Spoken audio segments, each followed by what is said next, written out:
प्रदेश अध्यक्ष श्रीमान संजय टंडन जी, पार्टी के अखिल भारतीय सचिव और चंडीगढ़ की प्रभारी बहन आरती मेहरा जी, पंजाब के भारतीय जनता पार्टी के अध्यक्ष श्रीमान कमल शर्मा जी, मंच पर विराजमान पार्टी के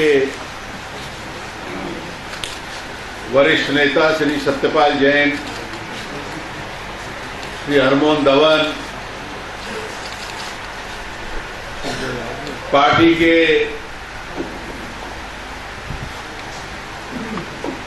मंच पर बैठे हुए पूर्व अध्यक्ष,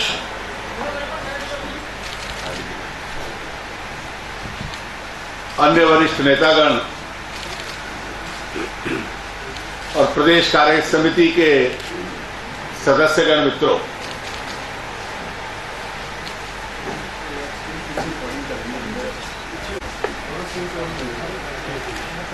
ये कहा गया कि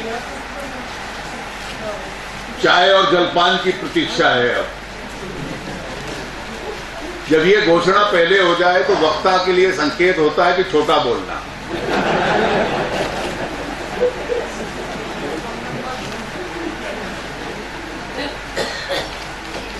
अभी संजय जी ने आरंभिक अपने कुछ टिप्पणियां की और उन आरंभिक टिप्पणियों में उन्होंने कहा कि चंडीगढ़ एक रीजनल हब है और चंडीगढ़ से संकेत जाता है पूरे उत्तर भारत के नजदीक के प्रांतों में।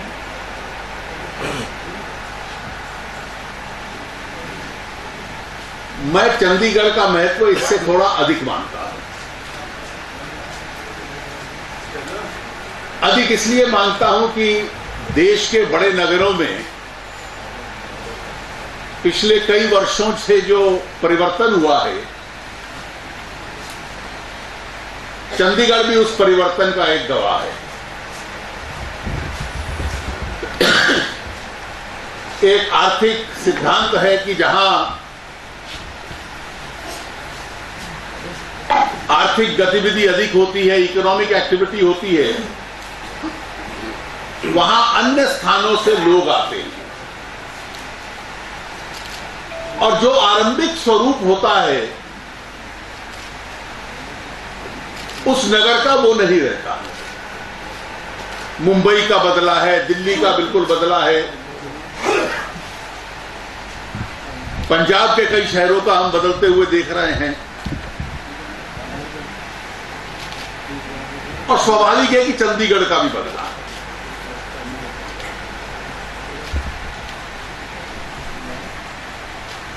तरह तरह के लोग यहां पर हैं और चंडीगढ़ की लोकसभा सीट का जो एक चरित्र बना है,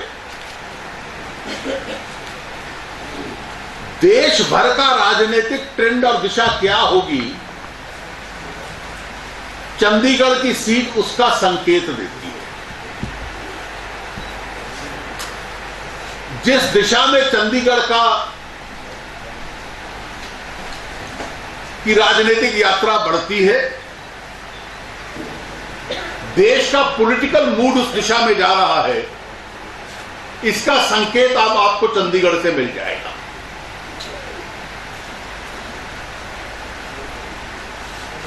आज हम चंडीगढ़ जीतते हैं तो इसका मतलब देश में जो राजनीतिक हवा है वो भारतीय जनता पार्टी के पक्ष में है।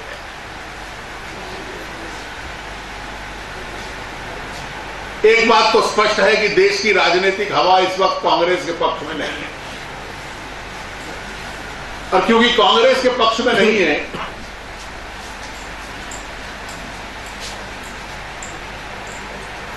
तो स्वाभाविक है कि चंडीगढ़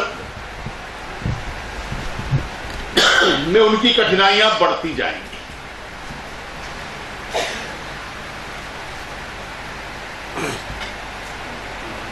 और अब तो चंडीगढ़ के लिए स्वयं अपने आत्मसम्मान का विषय पैदा हो गया है।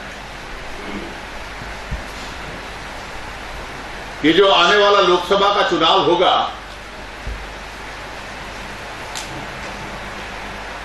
चंडीगढ़ में केवल कौन सी पार्टी जीतती है विषय ये नहीं होगा, इससे बहुत अधिक होगा। चंडीगढ़ में रहने वाले हर व्यक्ति के सेल्फ रिस्पेक्ट, आत्मसम्मान का ये चुनाव होगा कि अपने आप को इतना प्रतिष्ठित नगर कहने वाले लोग किस प्रकार के जनप्रतिनिधियों को चुनते हैं। ये चुनौती चंडीगढ़ के हर मतदाता के समक्ष होगी। वो उत्साह आज की इस बैठक में भी मुझे नजर आ रहा है।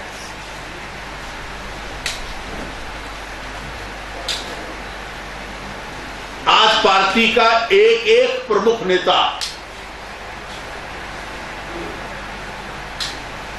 इस सभा कक्ष में उस उत्साह की भावना के साथ है। पार्टी एकजुट है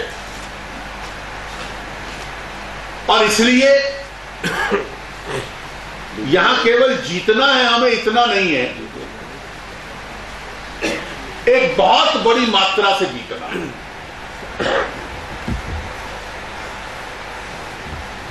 देश की राजनीति में जो प्रश्न खड़े हो रहे हैं, जो चुनौतियां हमारे सामने हैं,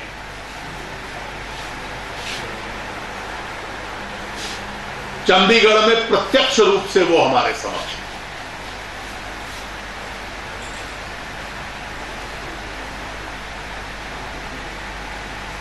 कांग्रेस के लोग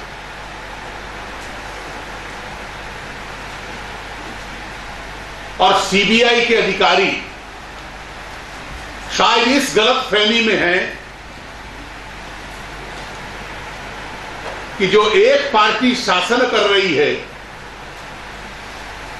वो शासन कोई अनिश्चित काल के लिए चलने वाला है। राजनीतिक शासन अनिश्चित काल तक नहीं चला करते। सरकारें इमॉर्टल नहीं होती। सरकारें बदलती भी हैं और इसलिए जो व्यक्ति ईमानदारी और न्याय प्रक्रिया के साथ खिलवाड़ कर रहे हैं, आज नहीं तो कल उन सबको कटघरे के अंदर खड़ा होना पड़ेगा।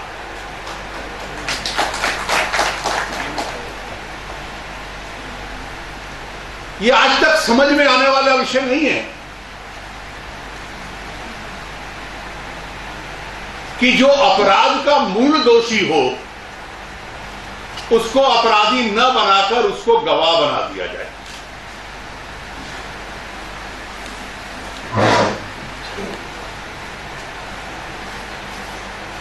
पद बेचे जा रहे हैं।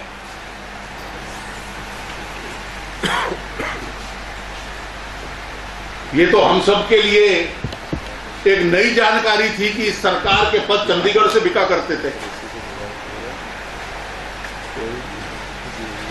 नेशनल सीन पर चंडीगढ़ का नाम आया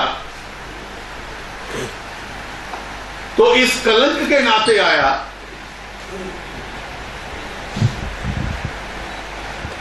कि इस नगर, इस शहर से ये पद बेचे जा रहे थे।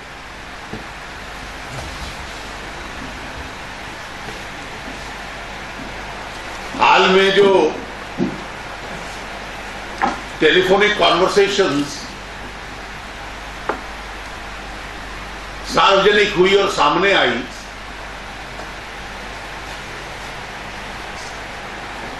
मैंने उनको पढ़ने का प्रयास किया एक एक करके। अपराध का कौन सा अंश है जो उसमें नहीं है?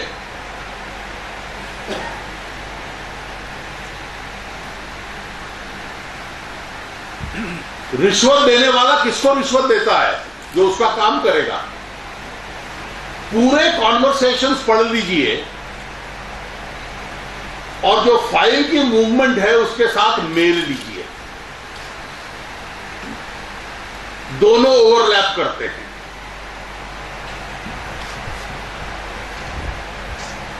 मंत्री जी के रिश्तेदार, मंत्री जी के परिवारों के सदस्य,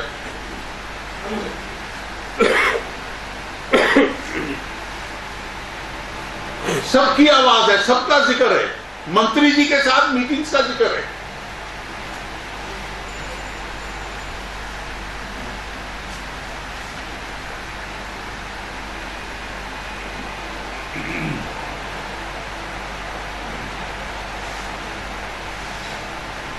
पद बेचे जा रहे हैं।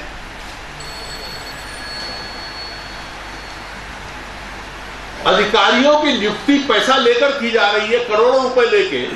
पैसे का लेन देन, उसकी चर्चा हो रही है।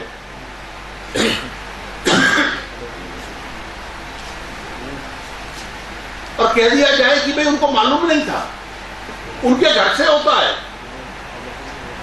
कोई मीटिंग स्वयं से है, कोई बेटे से है, कोई भतीजों से है।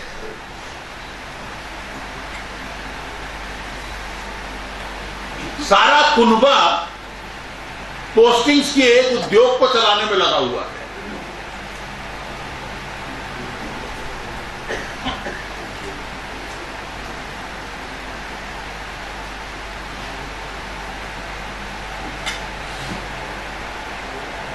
मैं मानता हूं कि चंडीगढ़ का आने वाला चुनाव, और मंच पे अपने जितने साथी बैठे हैं और इस सभा कक्ष में बैठे हैं, हम सब के लिए यह चुनौती है।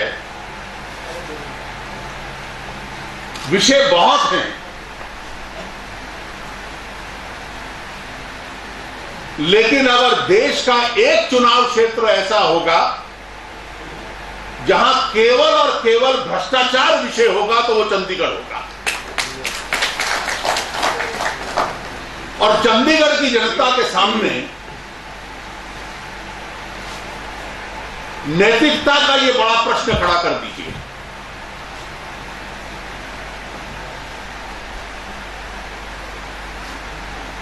राजनीति में जब लड़ाई को एक नैतिक स्वरूप मिल जाता है, एक पक्ष वो जो नैतिकता को आधार बनाकर संघर्ष करता है, जो मॉरल हाई ग्राउंड की स्थिति से चुनाव लड़ता है, और दूसरा जो केवल भ्रष्टाचार को छिपाने के लिए बहाने देता है। मेरे आसपास सब भ्रष्ट थे, मेरे परिवार में भ्रष्ट थे, भ्रष्टाचार का केंद्र मेरा घर था, पर मुझे पता नहीं था। अगर चुनाव की इस लड़ाई को इस नैतिकता और अनैतिकता का युद्ध आप बना देंगे, तो जिसे प्रदेश अध्यक्ष जी ने अभी कहा कि ये रीजनल हब है, पूरे देश की नजरें चंडीगढ़ के ऊपर होंगी। और इसलिए चंडीगढ़ के जितने भारतीय जनता पार्टी के कार्यकर्ता हैं, वो केवल सांसद चुनने के लिए अगला चुनाव हम लोग लड़ेंगे, इस संघर्ष को इतना मात्र तक सीमित न करें। नैतिकता और नैतिकता के इस धर्म युद्ध को हमें आगे बढ़ाना है। इस आधार के ऊपर हम लोग राजनीतिक मैदान के अंदर उतरे।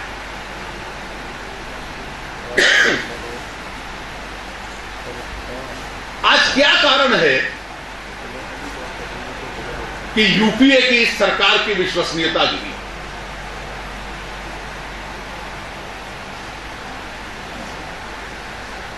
आप एक नहीं अनेक मुद्दे ले लीजिए।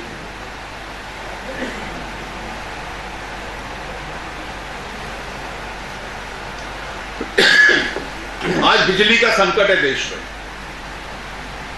देश के उद्योग ठप हो रहे हैं,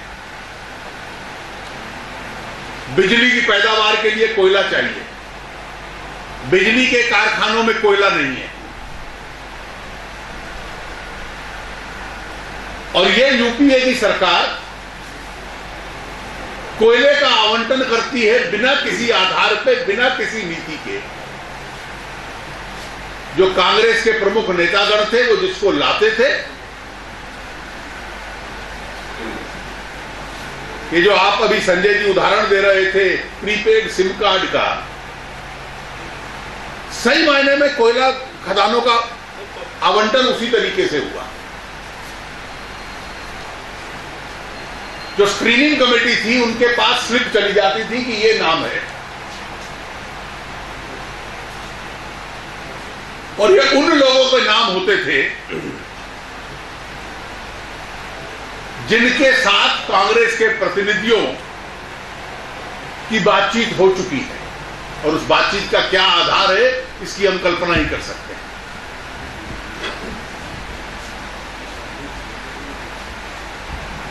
एक शब्द अंग्रेजी भाषा में उपयोग होता है,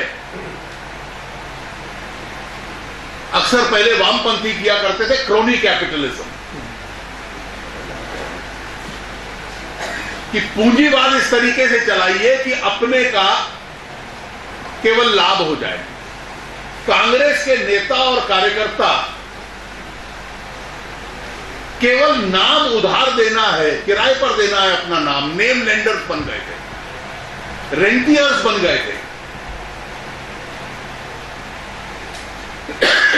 कि उसका नाम आगे होता था और उनके साथ कोई आता था, पीछे कोई औद्योगिक व्यक्ति होता था और आवंटन उनके नाम हो जाता था, कोई आधार नहीं। जैसे रेलगेट के अंदर जो मुख्य आरोपी है उसको गवाह बना दिया, ईमानदारी से कहीं निर्णय ना होने दो। इसमें क्या किया, सुप्रीम कोर्ट की नाक के नीचे हस्तक्षेप करने का प्रयास करो।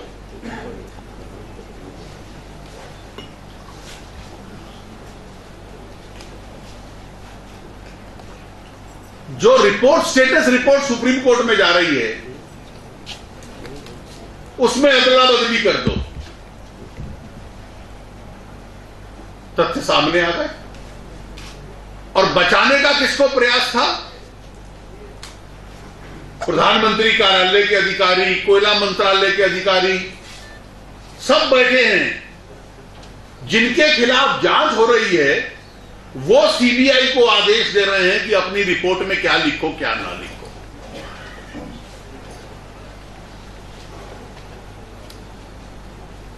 एक एक कोयला खदान रद्द होनी चाहिए,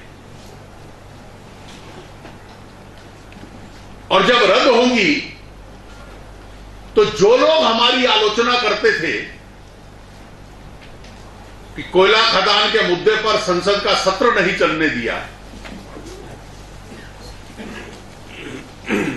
फिर उनसे एक प्रश्न पूछना कि अगर भारतीय जनता पार्टी सबसे अग्रसर ना होती अपने विरोध में तो क्या यह भ्रष्टाचार सामने आता। एक संसद का सत्र 2G घोटाले के नाम कुर्बान हुआ था, जेपीसी बैठी, सीबीआई पे मामला गया, मंत्रियों के इस्तीफे हुए, गिरफ्तारियां हुई, चार्जशीट हुई, शायद सजाएं भी हो जाए कुछ को। पर कांग्रेस का तो प्रयास ऐसा था जैसे चंडीगढ़ में किया कि अगर अपने विरोध को एक सीमा से हम आगे न ले जाते, एक दिन केवल भाषण देके रुक जाते, तो फिर बिजनेस एज यूजुअल था, पर्दा डाल दो। और अगर पर्दा डालने हम लग पड़े, और आप संख्या देखिए देश का कितना नुकसान है। 64 करोड़ रुपए का घोटाला बोफोर्स का था, राजीव गांधी की सरकार चुनाव हार गई थी, 64 करोड़। आज लगता है वो लघु उद्योग था।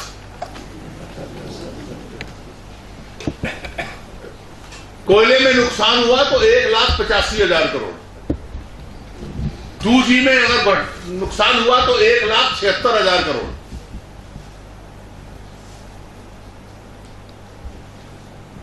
अब कितने ऐसे कांड देख लेंगे?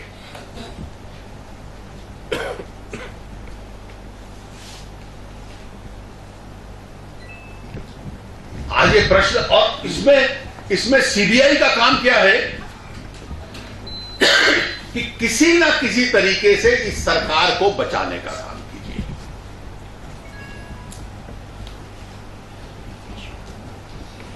अब कल से चल रहा है कि कितने साल से समाजवादी पार्टी और बहुजन समाज पार्टी के जो प्रमुख नेता हैं, उनकी संपत्ति उनकी आय से अधिक है। ये 6-7 साल से मामला चल रहा है।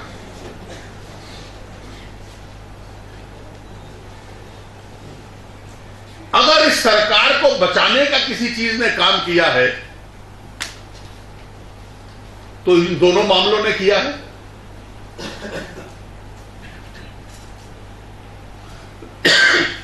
जब कभी संसद में संख्या कम पड़ती है तो सीबीआई अपने रुख में नरमी दिखा देती है, होकर कांग्रेस का मदद कर देते हैं, बेल आउट कर देते हैं।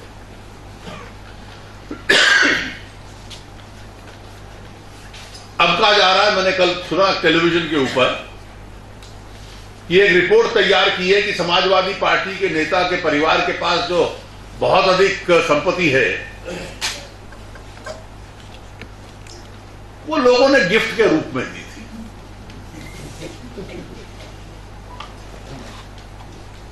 पहले बहुजन समाज पार्टी के संबंध में भी यही कहानी सुनी थी।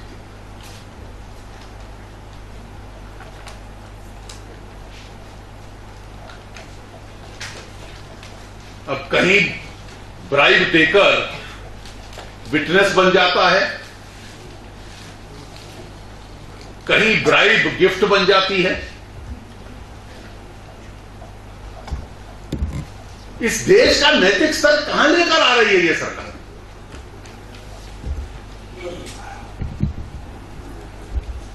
और सीबीआई जिस जांच एजेंसी को बनाया था कि भ्रष्टाचार को उखाड़ के फेंकना है, लोगों को सजा करवानी है, वो सरकार के हाथ में इस तरह का एक तंत्र बन गया है।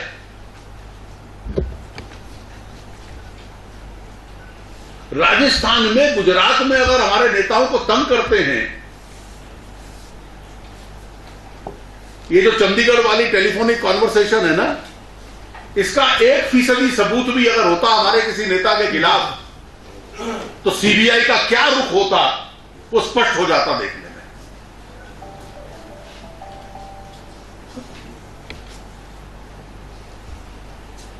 देश की सुरक्षा के साथ खिलवाड़। अब इंटेलिजेंस ब्यूरो उसके ऊपर आक्रमण कर दिया है वोट बैंक की राजनीति के लिए। आज को जो जानकारी मिलती है कि लश्कर-ए-तौयबा के लोग हिंदुस्तान में आ रहे हैं, एक मॉड्यूल सक्रिय है, इसका आधार क्या है? चार्जशीट दाखिल की है, उस मामले में लश्कर-ए-तौयबा का नाम लिखने को तैयार नहीं है। पूरा देश का जो सुरक्षा तंत्र है, जो खुफिया सुरक्षा तंत्र है, उसको एक्सपोज करने का प्रयास कर रहे हैं। देश का नुकसान कर दो, देश की सुरक्षा का नुकसान कर दो, केवल कांग्रेस को वोट बैंक की राजनीति करनी है। इसके लिए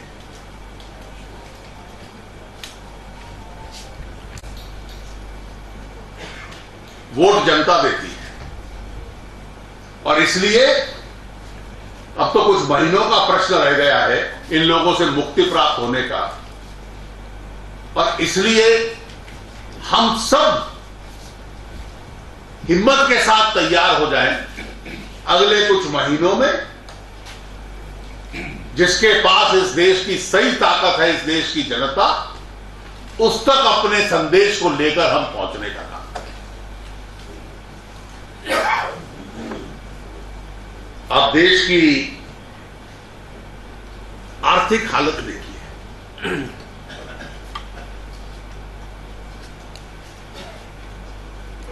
एक वक्त था कि इस देश को शोकेस किया जाता था कि निवेश करना है तो भारत एक स्थान है जहां जाकर निवेश कीजिए।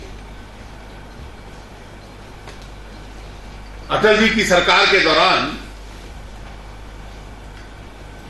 एक टारगेट डेस्टिनेशन है हिंदुस्तान कि दुनिया भर से लोग आके इस देश को में निवेश करेंगे। क्या हालत की आपने?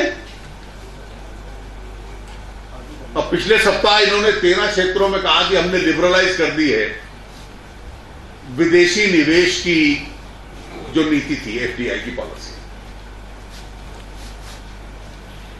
आपका नीति को थोड़ा लचीला कर देना, थोड़ा लिबरलाइज कर देना, उससे लोग भागे हुए इस देश में आएंगे। आज तो जिनकी जेब में रुपया है वो रुपए की लागत और निवेश इस देश में नहीं करना चाह रहे। जो भारतीय उद्योग के लोग हैं उनको लगता है कि इस देश में निवेश करना लाभ का सौदा नहीं है, और उसके कई कारण हैं। जब स्थानीय लोग बाहर जा रहे हैं, रुपया लगाने को तैयार नहीं है, तो बाहर वाला यहां के डॉलर का को लगाएगा। आप दरवाजा छोटा रखिए, बड़ा रखिए, जब तक देश की अर्थव्यवस्था में वो ताकत नहीं होगी, आर्थिक गतिविधि बढ़ेगी नहीं, देश की अर्थव्यवस्था का आकर्षण बढ़ेगा नहीं, तब तक लोग क्यों देखेंगे आपकी तरफ?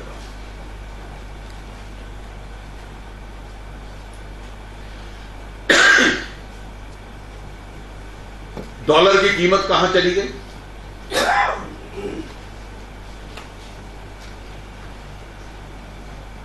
रुपए की दुनिया के बाजार में ताकत कितनी कमजोर हो गई, और उस कमजोर ताकत का असर हर चीज पे पड़ रहा है। आप जो चीज बाहर से लाओगे वो महंगी है। रुपए की कमजोरी की वजह से तेल की दाम बढ़ रहे हैं। तेल का बढ़ता है तो हर चीज का बढ़ता है।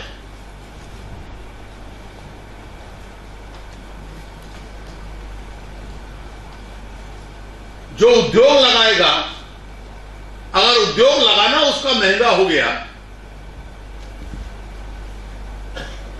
तो उसका जो माल बनेगा वो भी महंगा होगा। वो दुनिया के बाजार में कौन खरीदेगा?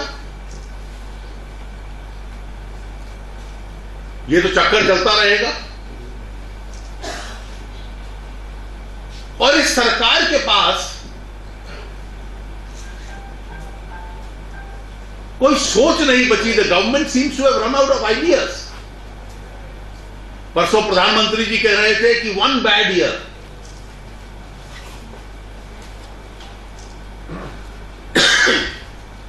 उनको लगता है कि बहुत टेम्परेरी है, केवल 1 साल है।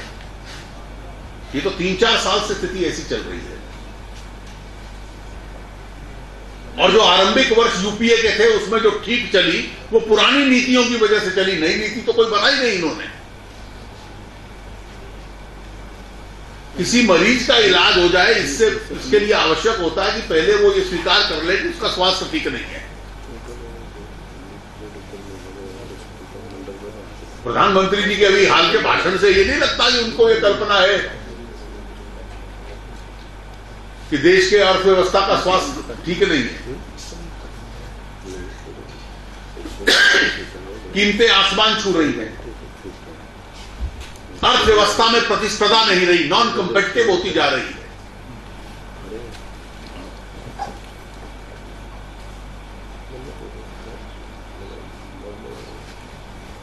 करंट अकाउंट डेफिसिट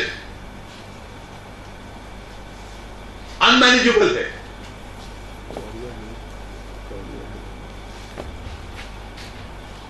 मुझे तो लगता है कि इस परिस्थिति में अर्थव्यवस्था को दोबारा खड़ा किया जाए अपने पांव पे, उसके स्थान पर इनको लगता है कि खजाना खोल के उड़ा दो, उसी से वोट ले लो।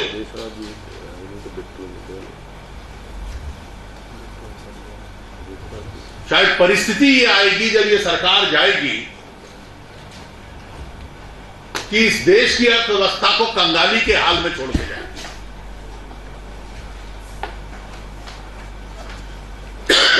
और आने वाली सरकार के लिए एक बहुत बड़ी चुनौती रहेगी।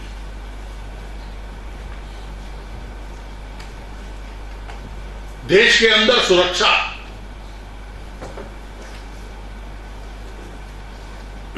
की क्या स्थिति है?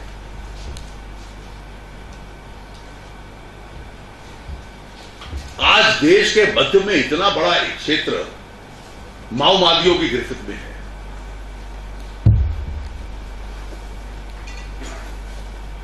माओवादी कोई समाज सुधारक नहीं है, वो हिंसा के माध्यम से इस देश के संसदीय लोकतंत्र को उखाड़ के फेंकना चाहते हैं। एक समय लगता था जब चिदंबरम साहब गृह मंत्री नए नए बने थे कि बहुत तीव्रता से बोलते थे माओवादियों के खिलाफ।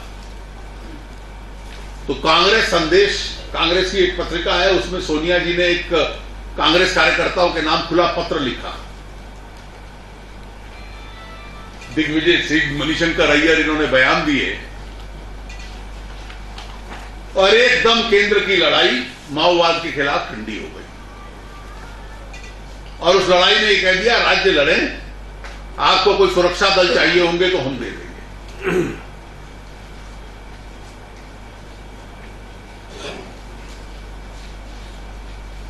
कितने ऐसे मॉड्यूल हैं जो सीमा पार से आते हैं, जो इस देश के अंदर स्लीपर सेल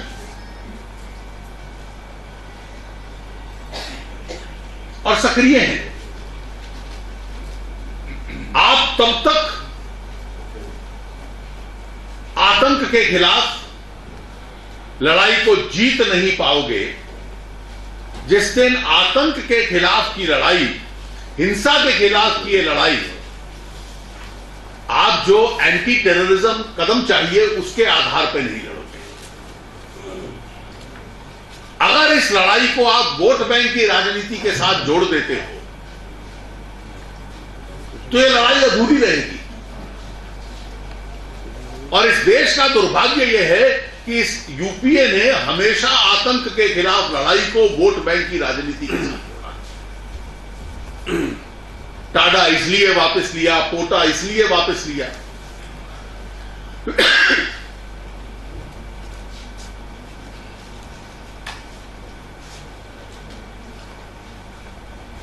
अगर आईबी के लोग कोई फोड़ते हैं लश्कर-ए-तौयबा का मॉड्यूल, तो सीबीआई उनके खिलाफ भी ये कहने को तैयार नहीं कि ये लश्कर-ए-तौयबा है।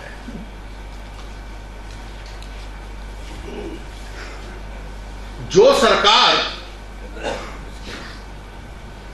लश्कर-ए-तौयबा को मार्टर बनाने की कोशिश करे और सुरक्षा तंत्र को कटघरे में खड़ा करने की कोशिश करे, वो सरकार आतंक के खिलाफ कैसे लड़ सकती है? वो तो केवल वोट बैंक की राजनीति कर सकती है। और यही सरकार की नीति है। आज पूरे पड़ोस में देश की स्थिति क्या है?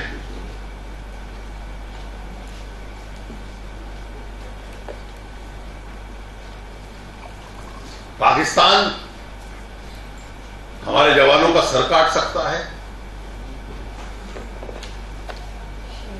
जब चाहे इस देश के अंदर आतंक फैला सकता है।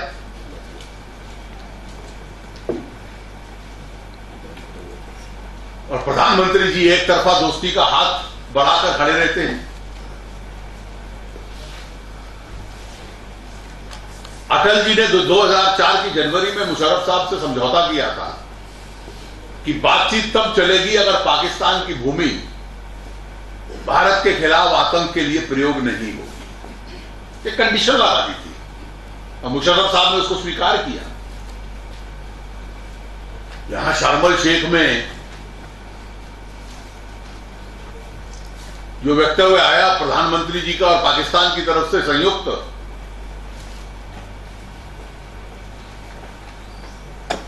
आतंक रुके ना रुके, बातचीत चलती रहनी चाहिए।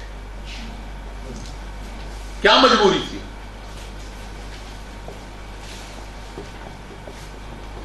हवाना में गए नॉन अलायंस समिट के लिए,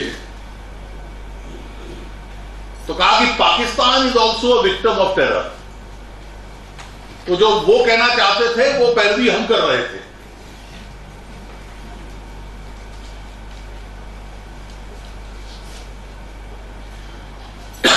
चाइना के संबंध में आपने कह दिया, आप अनडिफाइंड सीमाएं पड़ी हैं, वो घुस जाते हैं, प्रवोक करते हैं। कभी कश्मीर, जम्मू कश्मीर के नागरिकों को वीजा देना हो तो वीजा की मोहर नहीं लगाते। तरह तरह की प्रोवोकेशंस हैं।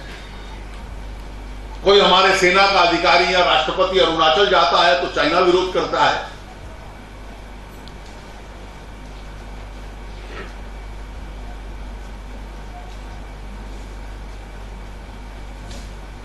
छोटा सा देश मालदीव,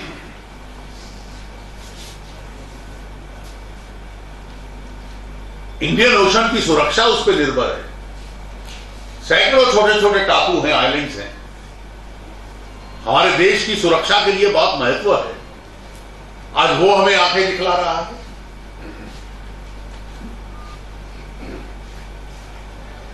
इस सरकार के होते हुए विश्व समाज में हम छोटे और बौने होते जा रहे हैं।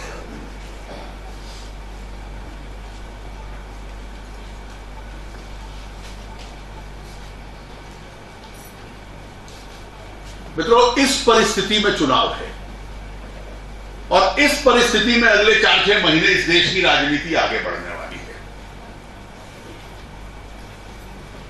और इस राजनीति को आगे बढ़ाने के लिए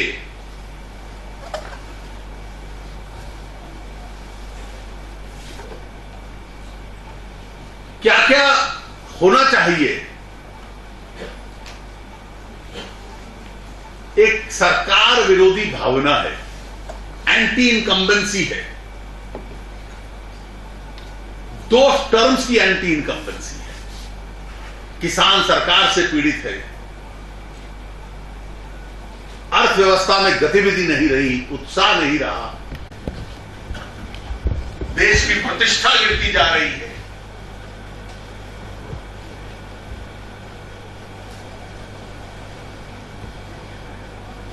सुरक्षा को खतरा है। भ्रष्टाचार का कलंक इस सरकार के माथे पर लगा हुआ है। तो इस सरकार की कोई परफॉर्मेंस ऐसी नहीं है। भविष्य के लिए कोई नीतियों का ऐसा कल्पना और वायदा नहीं है।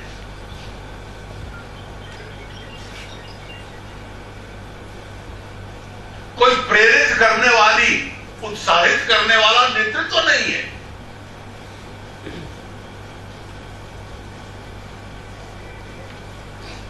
अब आप देखते हैं, मुझे याद है जब अटल जी हमारी पार्टी का नेतृत्व करते थे तो जितने ओपिनियन पोल्स आते थे अटल जी का नंबर सबसे आगे होता था। आज दूसरा उदाहरण इतिहास में ऐसा है कि हमारे नेताओं के नाम ऊपर आ रहे हैं और बहुत फासले से ऊपर आ रहे हैं। और मोदी जी के विशेष रूप से जितना ओपिनियन पोल्स आ रहे हैं उनकी तो लोकप्रियता बहुत ऊपर आ रही है। इस परिस्थिति में मैं मानता हूं कांग्रेस के सामने एक बहुत बड़ा संकट और आने वाला है।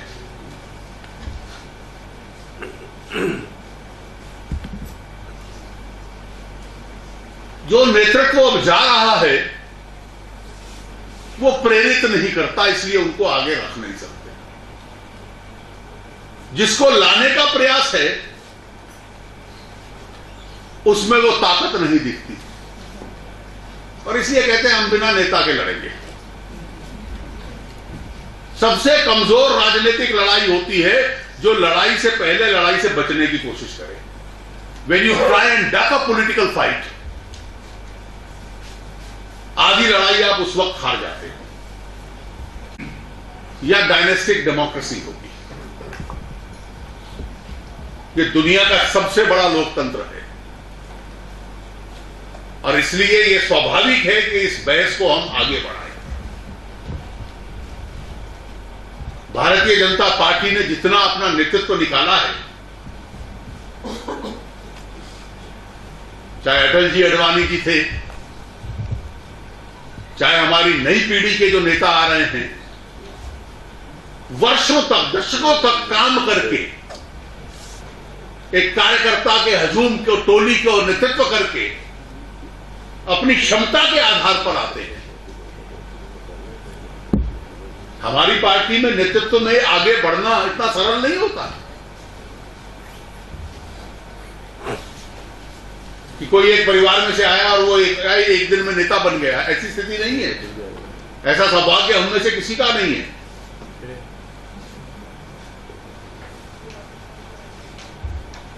जिनके परिवारों के लोग राजनीति में, उनको भी 20-20, 30-30 साल तक हम मेहनत करवाते हैं। संजय जी अभी तक कर रहे हैं।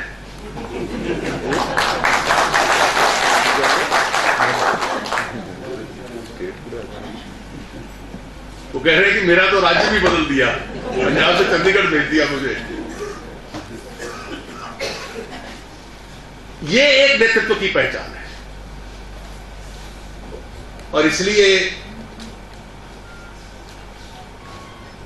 इस स्थिति में चुनाव हो रहा है।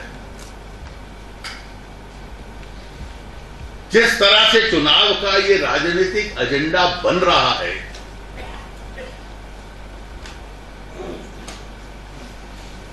वो अपने पक्ष का है। राजनीतिक एजेंडा हम तय करेंगे, काफी हद तक हम तय कर रहे हैं। कांग्रेस के केंद्र के मंत्री और नेता, उनका अधिकतर काम यह है कि रोज हमारे नेताओं के बारे में या हमारी पार्टी के बारे में कोई नकारात्मक टिप्पणी करते हैं। कुछ देर तक करेंगे, फिर उनको लगेगा कि अब करने की जरूरत नहीं है, हम इनको ज्यादा महत्व दे रहे हैं। जो चुनाव का एजेंडा तय करता है, केंद्र में वही रहता है, सेंटर स्टेज में वही रहता है। हमारे राष्ट्रीय अध्यक्ष माननीय राजनाथ जी ने इस सप्ताह चुनाव की जिम्मेवारियां बांटी हैं अपने सहयोगियों को, और इस चुनौती को हम सब स्वीकार करके अब मैदान के अंदर स्पष्ट रूप से सामने आ गए। और जब मैदान में हम लोग सामने होंगे तो जो एजेंडा बन रहा है, जो सरकार विरोधी भावना है, जो नेतृत्व की क्षमता है, उसमें हम आगे आएंगे और आगे बढ़ेंगे इस विश्वास के साथ। मुझे पूरा विश्वास है कि आप लोग पूर्ण रूप से मदद करें, सक्रिय रहेंगे। और चंडीगढ़ के संबंध में तो मैंने कहा कि चंडीगढ़ का पॉलिटिकल एजेंडा तो यहां के जो सांसद महोदय थे, उन्होंने स्वयं ही तय कर लिया है।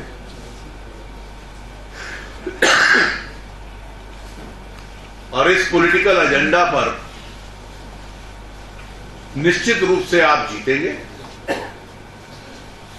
टंडन जी ने अभी अपने उद्बोधन में यह कहा कि पार्टी जिसको भी तय करेगी, सारी पार्टी उसके पीछे एकजुट होकर लगेगी।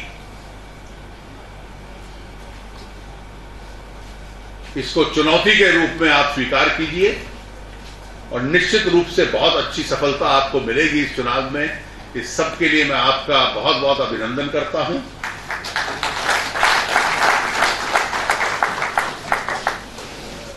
और जिस प्रकार से पार्टी में सक्रियता बढ़ी है और सब नेता उसका सहयोग कर रहे हैं, टंडन जी, जैन साहब, धवन साहब और जितने भी नेता मंच पर मौजूद हैं, मैं उन सब का अपनी ओर से हार्दिक अभिनंदन करता हूं।